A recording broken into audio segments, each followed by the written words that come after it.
Now it's a lot easier. You can, there's things like Zoom, there's all these things, you can always connect with everybody, FaceTime, there's all, but back then it was a really big move. So I think from South Carolina, there was like 5 people that I knew from South Carolina that were here when I got here. And now there's probably 50,000 people from South Carolina. It is the it city because of, people, it go, cyclical, it'll come around, so. Thank you so much for doing this. Yeah, man, of course. I'm Adam, and this is about you and your journey in music. And okay, we'll talk about the new stuff you have coming out. I'm Patrick, and nice to meet you. Amazing. So, from South Carolina, is that what I read?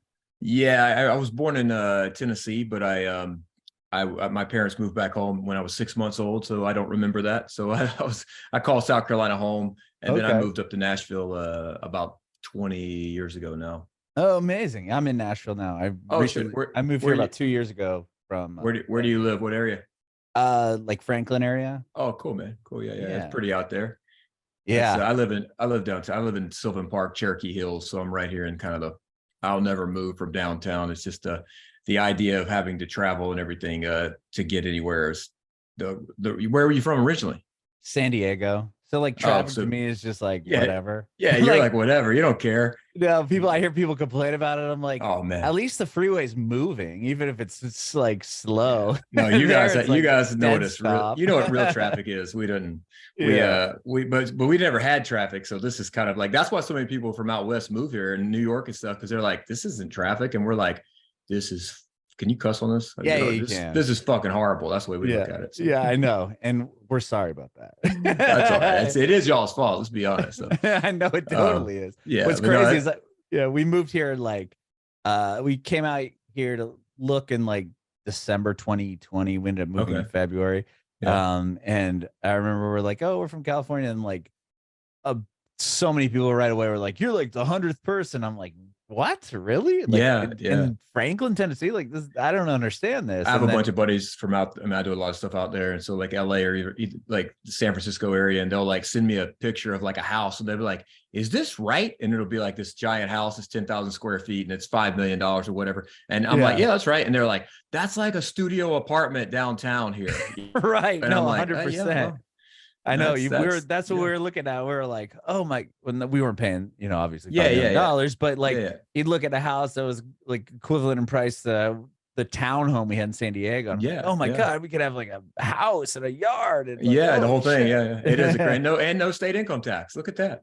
I know. So, beautiful thing. So it's a thing. Yeah. So anyway, but welcome to Nashville. Oh, thank you. Yeah, we love it here. Never leave. Okay. So you born in what part of Tennessee? Were you born in Nashville? Or? I was born in Murfreesboro. My dad was my dad's a guitar player, an old guitar player. He moved up here when he was probably, I don't know, early 20s with my mom, and was trying to be a guitar player and maybe a singer-songwriter. I don't really get a full story from him. I think he wanted to play guitar and maybe he wrote some songs. Okay. He did a little album back then, but I think that this is a tough town. I mean, it was tough back then. So I was born in Murfreesboro, and he lasted here for a couple of years. And I think my mom was ready to go home. And so she had a baby, and she was like, nope. And they moved back home. And then I graduated from the University of South Carolina in 2001 and moved right up here. So I've been here for actually, I think 21 years or something like that. I moved here in January of 2002. So it's been a minute. Wow. Yeah. So I've seen it actually change. Like that's why I bitch about traffic, because there was no traffic when I moved. There's probably not a whole lot of people. I'm like an old man in the yard going like, slow down. So it's like, Well, it's funny when we were looking here, I told people where we're moving, they're like, damn, you want to move, like kind of what you said, like you want to move that far out there? And I'm like, is it?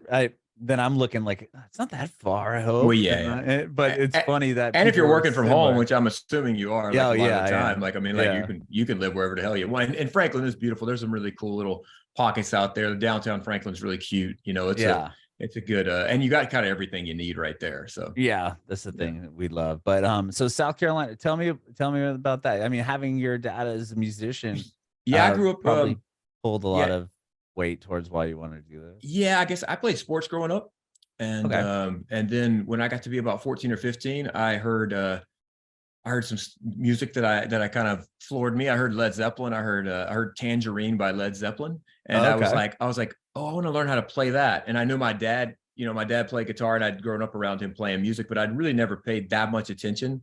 It was just a cool excuse to get to go to, I was a kid and I got to go to bars. I got to go and sit in the corner and eat chicken fingers and drink unlimited supplies of Coca-Cola while my dad played up in the, in the corner. But when I did start playing, it was like I had this incredible encyclopedia of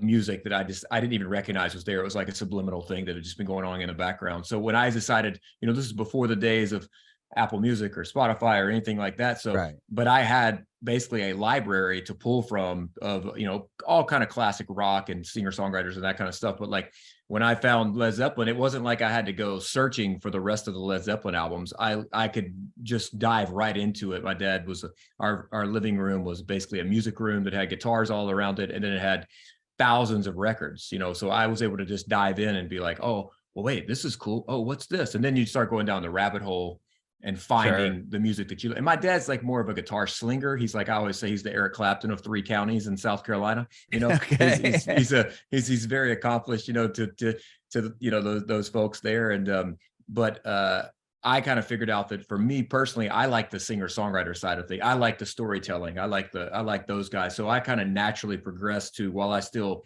of course, love Led Zeppelin or Beatles or storytellers, I guess, but all that stuff, I really fell in love with the Neil Youngs and the James Taylors and the Jim Croces and the stuff that my dad kind of had, Bob Dylan that he had on the shelf, that I could kind of really dive into the actual songs. Because when you listen to Clapton or those guys, wow, their songs are incredible.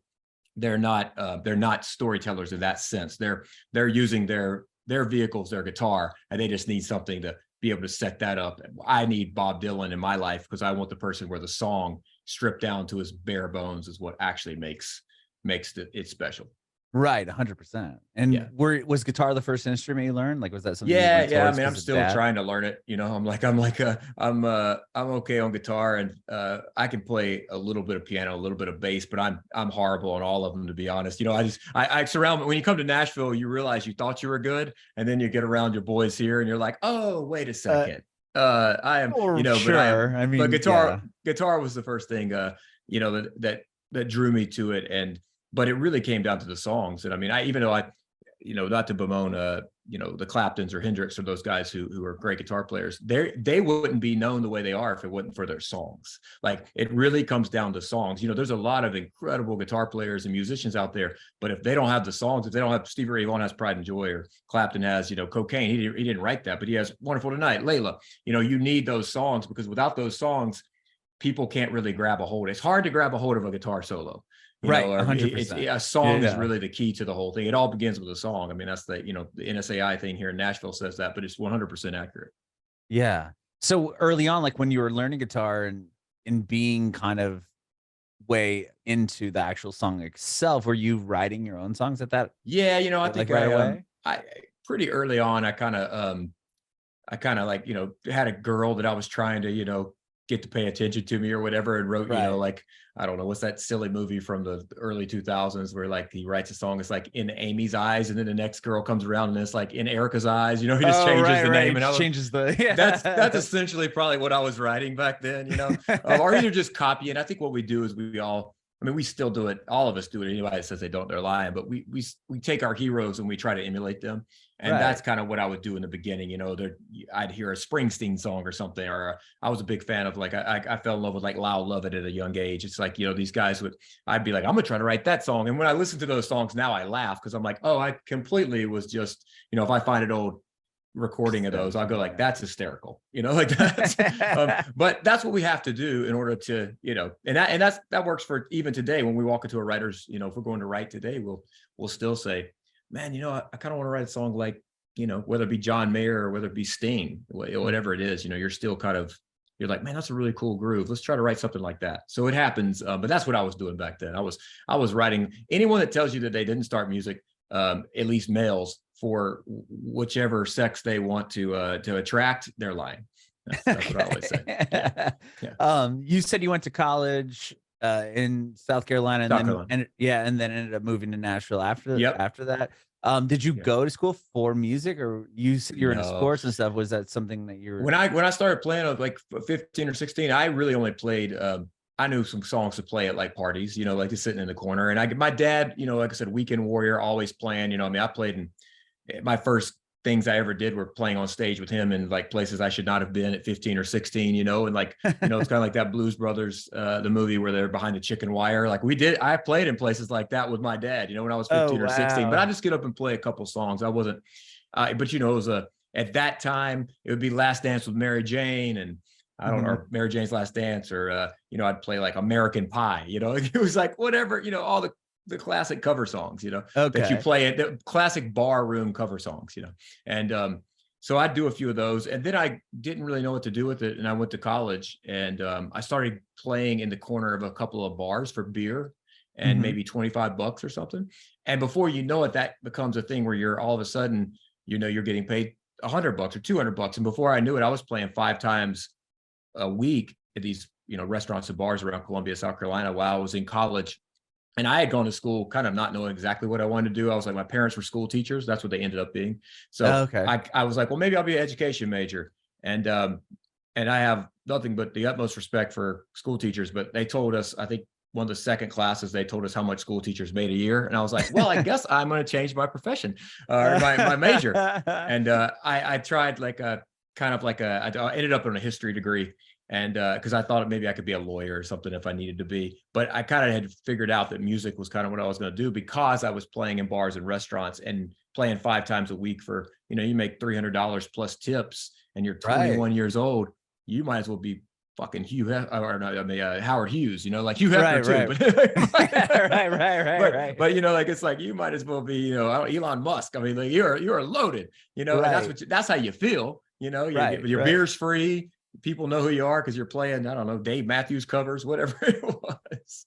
So that was kind of what happened in college. It definitely wasn't, but I didn't have any aspirations to be I've never, at least at that time, I didn't even think that was possible. I mean, it's music. I never learned to read music or anything like that. So I kind of thought of that as people that played cello, or played violin. I didn't really think of it. I wasn't a jazz musician. I wanted to be a songwriter. I kind of knew that very early on. I was kind of but you start getting paid to play cover songs. And this happens to a lot of musicians. They wanted to be something and they end up not being that because, well, they start getting paid to do something else and it takes away the actual dream. And that's kind of what started happening for me. I was kind of like, and that's why I moved to Nashville after I graduated. I was like, man, I got to get out of here. I mean, this is great. I'm making, I don't know, I was probably made $7,000 or $10,000 a month playing these cover gigs, but I was like, this is exhausting. And I don't want to be just a guy in the corner playing, these songs and that aren't mine. And I was lucky because the Hootie and the Blowfish guys are from South Carolina. And so Darius and those guys, Mark Bryan, the guitar player, they were fans and are just supporters, I guess, because they were, they're 10 or 15 years older than I am, but they still lived there at that time. And they kind of came and saw me play, every now and then. And they told me, they were like, Patrick, you're great. But if you want to be a real, if you want to make this your actual profession and make a living doing this, you need to start writing your own music because that's really the only way that you can go from, this point to this point. And that was a really big moment for me because at that time, you're talking about late 90s, early 2000s, they were a very substantial band, even on the radio and stuff. They're huge. Regardless of if you love the music or not, you couldn't go, you knew who they were. Right. So it was one of those things where I was like, oh, wow, okay, I should listen to you guys. So I interviewed somebody else that said they're in a music school and one of the teachers told them like, you could go out and play covers every night and make pretty good money, but if you write a song and it's a hit, like it changes, you can live off of that for the rest of your life. So it was basically like, you could either do this and work your ass off every night. Well, obviously, not that you're not if you're writing songs, but like if you get one, like it could change everything. And it's still like it's the odds of being a quarterback in the NFL, basically, in terms of becoming a songwriter. But it's the dream, and I did have a moment like that, and I tell young guys that are just getting started. I meet a lot. You probably talk to a lot of those guys, and when I have a lot of folks that know that I've been in Nashville, so they'll reach out to me and say, "Hey, my son's moving to Nashville or whatever," and so when I sit down with them, we'll have that conversation, and I just kind of tell them. I say one story I tell them is that when I was probably 19 or 20 years old. I was playing at a place called Willie's in Columbia, South Carolina. And there was an older gentleman that played on Saturday nights and I would play Friday nights. And I was like, hey, how much does Jim make a night? Because in my mind, Jim was 50. I was 20. Jim had to be making 10 times as much as I did. Right. And they were like, he makes the same as you. And I was like, holy shit, I am at the ceiling of this situation. Like this guy who is so much better, has done this for a million years, he's still making the same amount I make, and I'm a sophomore in college. So that was a very big eye opener for me. I was like, wow, I've got to figure this out. So moving to Nashville, scary move. And it's definitely not the easiest back then, especially. Like now it's kind of the it city.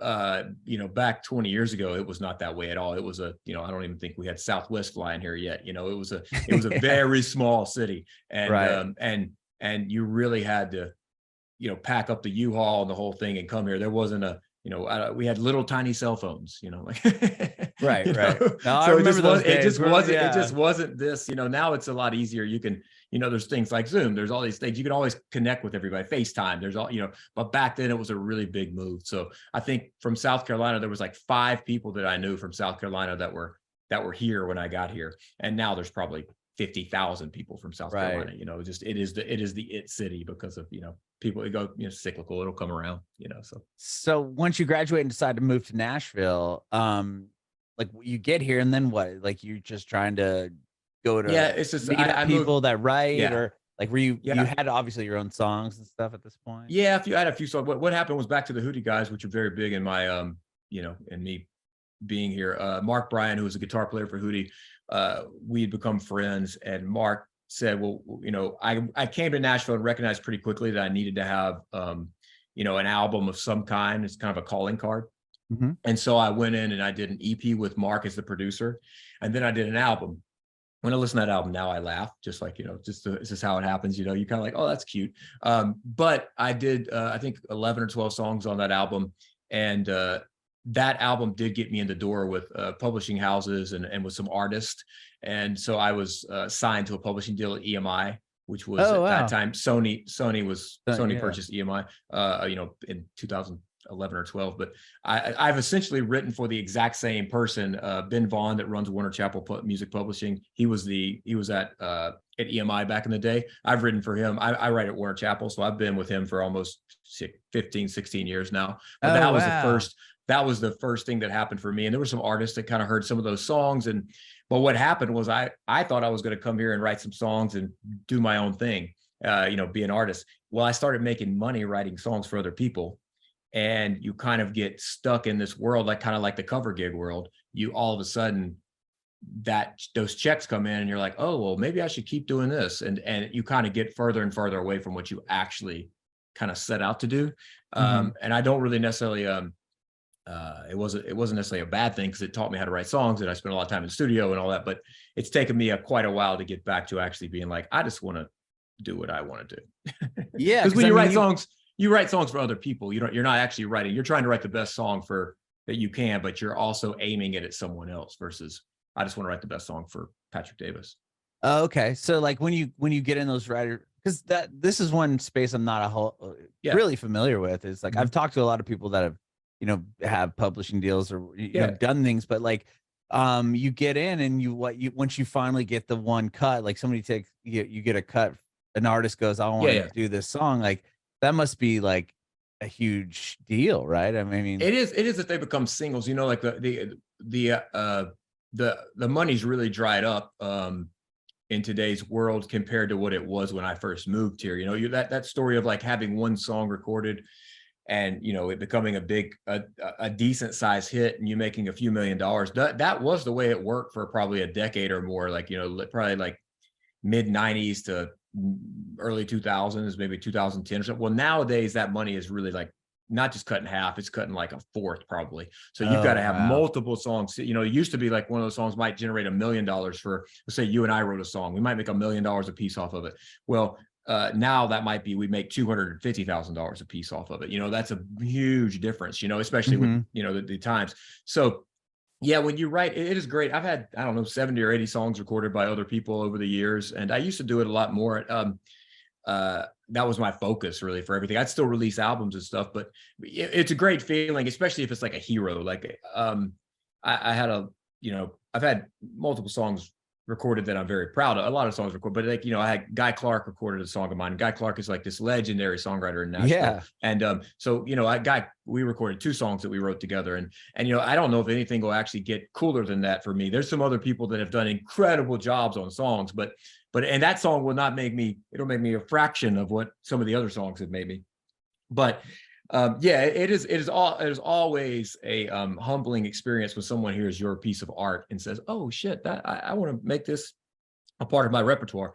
But I will say that it still doesn't really beat doing it yourself on stage and playing it from like, you were there when you created it, to seeing the reaction, to having it done, recording and that stuff. That for me personally, like some other people, that may not be their thing, but for me, that's my favorite thing. It's not really hearing somebody else. Maybe now I could say that could be completely right. Paul McCartney and I don't know, Eminem do a duet of a Patrick Davis song. It might be pretty cool, but yeah, but it's not I don't know, it's not I don't get the same high from that. I mean, like other than financially, it's great. Right. I mean, just going off just on your website and stuff. You have like Laura Bell Bundy, who I've interviewed on this, and like Megan Lindsay, and a couple others.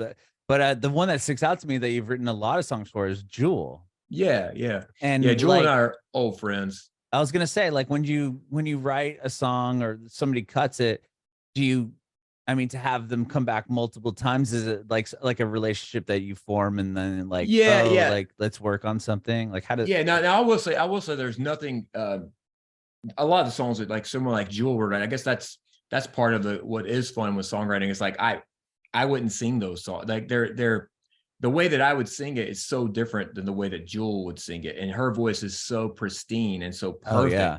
And that really is a those feelings are like pretty like chill inducing sometimes, because you're like, holy shit, I cannot believe she can sing it that way, that kind of like, because that's such a perfect pristine vocal. There's a couple of songs, there's a song we wrote called Sweet Dreams. It's probably been a decade or more now, but I mean, it's still, I could put it on right now and be like, man, what a angelic voice, and that's something that I do love about co-writing. It's there's a few people like, Jimmy Buffett recorded a song, and it's cool to hear Jimmy Buffett, like that's cool. Oh yeah, that's cool as hell. Like, yeah. And there are some songs that folks do. And there's sometimes that they do them and they're not as good as what they were at the demo, and you're not supposed to say that. So you just gotta go, oh, okay, well, right. Because sometimes you think the song's going to be a big radio success or something, and then it just doesn't work because maybe the recording isn't exactly what you were hoping it was going to be. But it's not it's not a bad gig. I tell everybody, I go, it's just a really hard gig to get, and it's a really hard gig to be successful at now. What has happened in the industry is the best song used to win. That was the idea. And that was kind of, I guess, for more country music, and nowadays, because everybody has a lot tighter with the money's so much smaller, that all these little camps have popped up. So really it's kind of an inside job now. It's not really the best song that wins. It doesn't mean that they're not incredible songs out there. It just means that it's got to be an inside job. The writer has to write it with the artist. The artist has to write it with the right publishing. All these people are trying to grab a hold of the money because the money shrunk.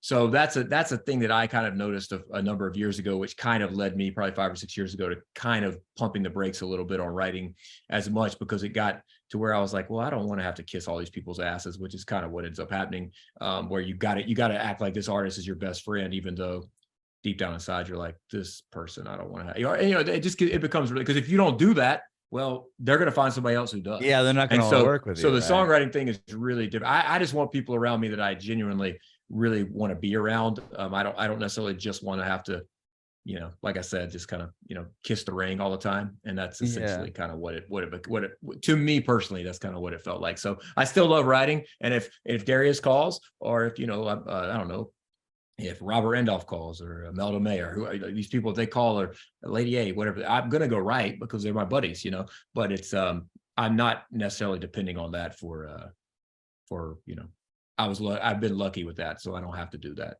Right. And so, that's the other thing you have to get is sorry, but that no, you go ahead. Some people don't have the luxury of figuring out how to not have. Some people just have to do that. So I don't bemoan those people for having to stick it out, and some people just love being songwriters and don't want to be on stage. But for me, it's kind of a little different. Right. That was going to be my question, is like, when you're writing for other people, it must be hard to kind of juggle wanting to have, your own like career as an artist and also writing with other people. Was that something that you were always kind of battling with growing on? Early on? Yeah, well, not really. Well, it was easy early on because I didn't really know who I wanted to be as an artist. And so that's why I am not actually upset about the, 10, 15 years where I was just writing songs for people, because I didn't really have a clear understanding of what I was trying to do, because I was kind of figuring it out, which I always say I'm a late bloomer. And, and I mean, so I kind of I didn't move to Nashville till I was 25, maybe about to be 26, I think, when I moved up here. And I really didn't figure out that what I wanted to do musically. Didn't really have a clear understanding, even though I was making albums. I've made, I don't know, 4 or 5 full-length albums and released some other stuff, but I was always kind of doing that to kind of like scratch that itch, I guess. And they helped because I still had markets I could go play in back home and stuff where people would come out and see me. But it wasn't until probably like 2014, 15, 16, where I was kind of like, oh, I kind of have an understanding of what I'm doing. And I really don't think it was till there's an EP called Where Does It Go, which is kind of like the first thing that I did where I was like, oh, this is kind of what I really want to be. And then I did a Couch Covers album, which was an album of all cover tunes during the pandemic, because I was just bored and trying to figure out what the hell to do with this newfound, seclusion we're enjoying. And then I ended up making an album of that. And that was when I was kind of like, oh, I figured out who I want this is who Patrick Davis should be. And that's kind of what like I said, I think it was very important for me to write those songs for Jewel or for Jimmy Buffett or Darius Rucker and all that stuff. And I think I love writing songs. I do love writing songs, even if they're not for me. So I will always write songs regardless. But I do think that it just took me a minute to figure it out. So I don't think I was ever really angry or upset about not being the artist when I was writing with other people. I think I was just kind of I was probably just confused, trying to figure out like, where do I fit in this equation? Like, how do I make this to where I'm happier? Because that was probably the biggest issue. I tell people that Nashville, I think LA is like this. I think a lot of places, they'll tell you what happiness is. Like they'll tell you what success is. They'll be like, no, if you're not trying to be Morgan Wallen, then you can't possibly be happy. And I'm like, I don't give two shits about Morgan Wallen. Like, I don't want to be that. That's not who I want to be. I was like, I grew up wanting to be Lyle Lovett or or James Taylor or I don't, whoever these people were, I'm trying to think of, the Counting Crows back when I was a kid, those were the people I wanted to be. So those guys aren't the people that are going to sell out arena. They're going to play for certain people in theaters and stuff like that. That's kind of but if you tell someone that, they will tell you you're wrong in these places, because if you're not, in LA, well, if you're not trying to be Brad Pitt, what are you even doing being an actor?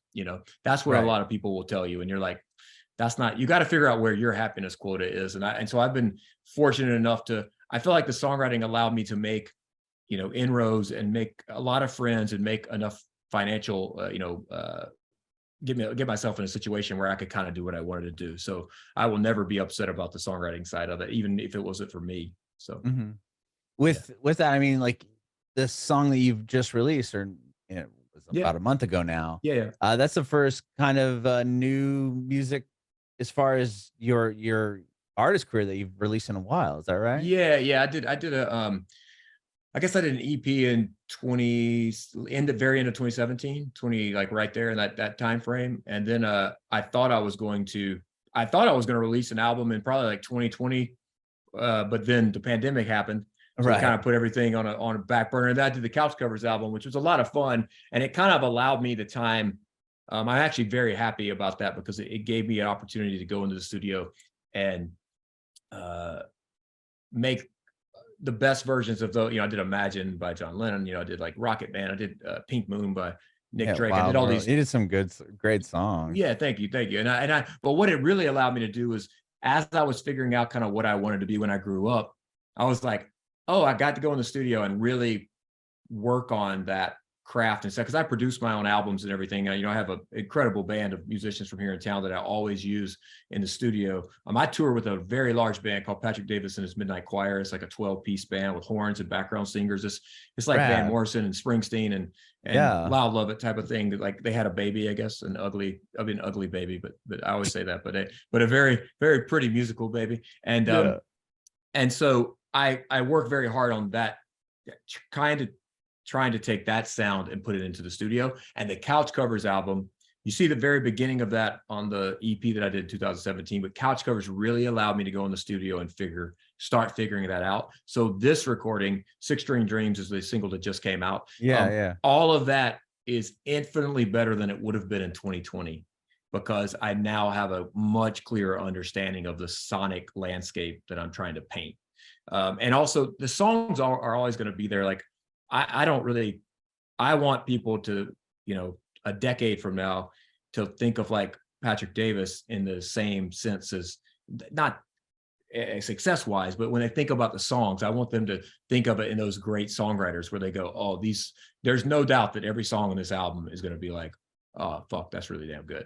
Like, it doesn't matter. Like, it's just like, that is a well-written, that is a cleverly crafted, like, amazing song. And that's the John Prynes of the world. That is the Lyle Lovetts of the world, those guys where I want to be in that, the John Hyatts. Like, I want people to look at it like, oh shit, that's amazing. And those aren't the big popular artists. They're the fringe artists. I guess if you were looking at people from today, I don't even know who today's versions of those people would be. I mean, I know there's a lot of people that are big out there. Isbell maybe is that guy. I don't know. He's kind of a little bit on the fringe of rock and roll and Americana. I don't know. But, I want to be that. And it's going to take me a while to prove that. It's like the Six String Dreams is the first single. And I'm already, 3 years in my mind down the road where this album and all the singles that come out with it, and this album's called Carolina When I Die. It won't come out until probably February, but I already have my ideas for what'll happen 3 or 4 months after that for the next project and the next project, because I know that this has to be a very long, it's not, Rome's not built in a day type of situation. Mm-hmm. So, but Six String Dreams is a good, for everything we just talked about. It is the story of all of us musicians. Any of you guitar slingers or songwriters or anything, listen to that, because it is our story. It really tells the dream that we all have, whether you're playing in the garage or whether you're playing at the Ryman. It's the same dream. It's just a different variation of it. Mm-hmm. So that's kind of the idea. Yeah. So the album is called Carolina When I Die. That's mm-hmm. and Six String Dreams is the current single. Yep. Is the whole album finished? It's close. It's I kind of I'm the good thing about this world we live in now, where you release these singles, Spotify or Apple, all the things you release them every 6 weeks or so. It does make the runway a lot longer. So with my schedule, I don't know if I do a thing called Songwriters in Paradise, which is I started these music festivals all over the country, all over the world, I guess. We do them in Napa and Sonoma County. I do one in Cabo, and I do one in the Bahamas. And I bring a bunch of my songwriting buddies to these places and do these super exclusive, like, music festivals. And that keeps me pretty busy, keeps me very busy. Like, I do 4 of those a year. Wow. Then I tour. I tour all over I do a lot of events and things, shows with my Midnight Choir. I can probably do, like I always say, I can do like 300 to like 1,000 people on like a $50 ticket, depending on if I'm playing in South Carolina, North Carolina, Georgia, parts of Tennessee. But that's very, that's what I've always kind of built. And now that I have this new music, I'm trying to like expand that. But the great thing about it is because I've been fortunate enough with songwriting and with the SIP stuff that I've started, I can kind of do it the way I want to, which is not what everybody has the benefit of doing. So the idea is to just kind of just slowly do it my way. Right. And then in the meantime as well, do you still write and then pick songs if you need to? Yeah. Like I haven't, because I've been working on the album recently, and we did SIP Napa in April, and that's pretty all encompassing. And SIP Hillsburg, which is in Sonoma, is coming up in a month. Those things kind of take this with the album and everything. I'm not doing a lot of writing for other people at the moment, but I've already got a few trips lined up where it's like, I'm going to go write with some folks for a few days to try to, and it's really just for the good for the soul. It's not necessarily something that makes me I don't even care if they get cut. It's just, I just have to, like, when you're a songwriter, you have to write songs. There's always something in your head going, like, you know, or probably if you're doing podcasts, you're always thinking about, well, I wish I got that person on, or I'd like to, I should have asked this question. I should have done, you know, that's kind of the stuff that is always going on. I'm always putting an idea in my phone or writing something down or trying to remember a voice memo. It just, that won't ever go away. I hope I'm in the, you know, nursing home 50 years from now and they're like, this motherfucker will not shut up about this stupid idea. He's been mumbling the same line for the past week, you know. So. That's funny. Well, thank you so much for doing this today, Patrick. I appreciate it. Thank you for having me, man. I thank you. And Emily's the best. So I'm glad she connected us. And and I'd love to talk. I mean, like if you go, if any more, like we'll get a keep coming. I'll send you some of the music, man. What kind of music do you listen to? Everything. Pop, pop, rock, alternative. You know, what's something I should be listening to then? Oh man. I don't know. That's a great question. I don't know. I always ask people that are in the business because you probably know something that I've never even heard of. Or thought of, I mean, what kind of music are you listening to? Oh man, I'll listen to, like, I like doing this. Like I'll click on like new release, like Radar or whatever on Spotify and just see if they'll give me something that I just scroll through and be like, maybe not, maybe. I like the most recent thing I've been listening to a lot is this girl had a big song. I'm not on TikTok, but she had a big song off of it. Her name's Taylor Bickett, and she's got she's here in Nashville as well. Is it country music? It's kind of like pop. I guess this kind of has a little it's more like well, country now now is literally pop. It's like pop singer-songwriter. Yeah. It's not like, you know, like some really, really pop songs, but it's more of like a clever, it's a songwriter's song. I think you would dig it just because it's the lyrics are clever and the song and the melody's good. So that's one I've been Taylor Bickett, Bickett. All right, she lives in Nashville. It's cool. Yeah, some cool stuff. Nice, man. Nice. Yeah. Well, cool, man. Man. Well, thank you for chatting, man. I know you got a lot of shit going on, but let me know if you need anything else from Emily or myself, and we'll I look forward to it again. Have fun out there in Franklin. Thank you. I got one more question for you though. Before I let you go. You kind of answered it earlier, but I'm going to ask it again anyway. If you have any advice for aspiring artists. Oh man. It's like the Jim Valvano quote, like, never give up, never, ever give up. That's kind of the perseverance pays off. The thing that I've learned in this business is it is definitely, these are all like just, things they sound like on a postcard or something, but it's like, it is a marathon, not a sprint. There's a, especially in a town like Nashville, you're going to get told no a million times before anybody says yes. And you just got to, if you believe in what you're doing, then you just got to keep doing it. It's an exhausting, heartbreaking, there's a lot of songs about how big of a heartbreak town, Nashville is, or LA is the same way, or New York, any of that stuff. But you just got to keep going. I tell, you never know what song you're going to write. I love the stories, and I've got them myself when I'll talk to my buddies, about writing some classic song, this giant song. And I'll go, what happened that day? And they'll be like, well, I wasn't even supposed to write. I was hungover and I didn't really want to write. And I got a phone call and I said, I'm going to get up. And I think that right there says a lot. And I have a saying I always say, and it's the FaceTime pays overtime. And never, ever forget that, because you walk in and talk to somebody face to face in this world that we live in now, where everybody texts and, they don't want to, but a real interaction, you will be it's extraordinary how far that will go. And in a town like this, where networking is really what is going to get you in the door, it's kind of not what it's who you know. Never forget that being out there and the shaking hands and kissing babies, you never know what opportunities are going to arise. So, I don't know, man, it is a heartbreak town, but if you stick it out, man, it has an amazing way of working itself out for you.